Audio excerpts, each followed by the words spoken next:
Assistant coach হইতে অসুবিধা কোথায়? অ্যাসিস্ট্যান্ট কোচ হলে কি সমস্যা? আমি অমুক হইতে চাই অমুক হতে চাই, কেউ কোনোদিন আমাদের কাছে বলেন। বিসিবির সভাপতি নাজমুল হাসান পাপন সবশেষ বলেছিলেন, বাংলাদেশের কোচরা শিখতে চায় না, হতে চায় না সহকারী কোচ। তার এমন অভিযোগ একদম ফেলে দেওয়ার উপায় নাই। ক্রিকেট পাড়ায় দেশি কোচদের সহকারী কোচ হওয়ার ব্যাপারে অনীহা নিয়ে চর্চা আছে, যেমনটা বলেছিলেন পাপন।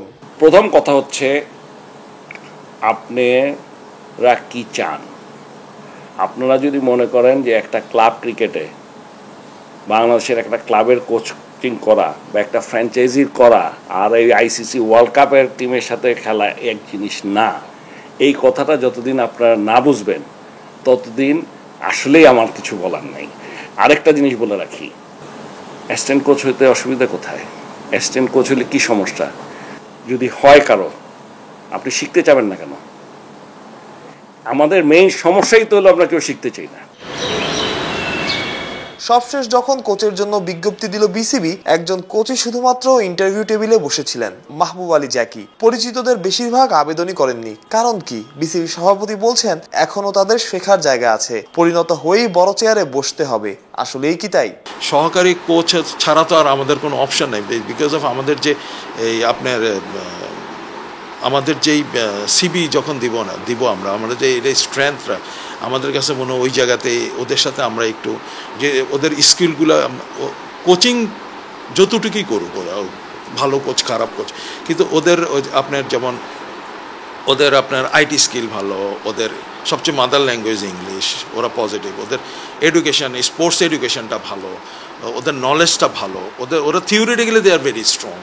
প্র্যাকটিক্যালি হয়তো ঠিক আছে আমাদের থেকে কম আছে, যেহেতু আমাদের থিওরিটিক্যাল নাই, আমরা কিন্তু প্র্যাকটিক্যালি অনেক স্ট্রং, কিন্তু আমরা অনেক মানে কঠিন জায়গা উতরে এখানে আসি না, প্র্যাকটিক্যাল জিনিসগুলো দেখি বেশি। সো আমাদের সাথে ওদের ডিফারেন্সেস, ওরা থিওরিটিক্যালি আমাদের থেকে অনেক আগায়, যেই কারণে ওরা দেখবে না ওদের প্রেজেন্টেশন, তারপর অনেক কিছু আপগ্রেড। আর ওদের সবচেয়ে বড় অ্যাডভান্টেজ, ওদের দেশে সব কিছুই কিনতে পাওয়া যায়, আপনার নলেজ কিনতে পাওয়া যায়, আপনি ওদের এখানে এক্সপার্টে ভরপুর।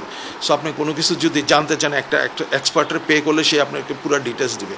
এবং এই যে স্লাইডগুলো আসে বানায় আনে, তারপর স্লাইডগুলো যে করে আমি দেখছি, আপনার এক্সপার্টদেরকে টাকা দিলে বাস আপনি কী চাচ্ছেন, আপনি রিকোয়ারমেন্ট কী, ওই রিকোয়ারমেন্টের উপর বেস করে কিন্তু ও আপনাকে স্লাইড বানায় দেয়, মানে আপগ্রেড স্লাইড বানায় দেয়, তখন কি অটোমেটিকলি আপনার নলেজ গ্যাদার হইতে থাকে। সো ওদের সাথে আমাদের, আমি বলবো যদি কোচিং এক্সপিরিয়েন্স বলেন, আমরা বলবো যে আমরা বেটার, বাট আমরা ওই জায়গাটাতে অনেকটা পিছিয়ে আসছি। যেমন ওই যে বললাম যে চাইলেই আপনি অনেক কিছু পাবেন না, আমাদের এখানে কোনো বইয়ের রিসোর্সই নেই। বাস্তবতা হচ্ছে, চিন্তা ভাবনার জায়গা আছে দুই পক্ষেরই। বিদেশিদের সাথে দেশি কোচদের বেতন ভাতার পার্থক্য স্পষ্ট। আছে স্বাধীনভাবে কাজ করতে না পারার অভিযোগও। দুয়ে চার মিলিয়ে বাংলাদেশ ক্রিকেটে দেশি কোচদের দাপট। এমন শিরোনামের জন্য অনেকটা সময় হয়তো অপেক্ষা করতেই হবে। মাহফুজ প্রত্যয়, অলরাউন্ডার।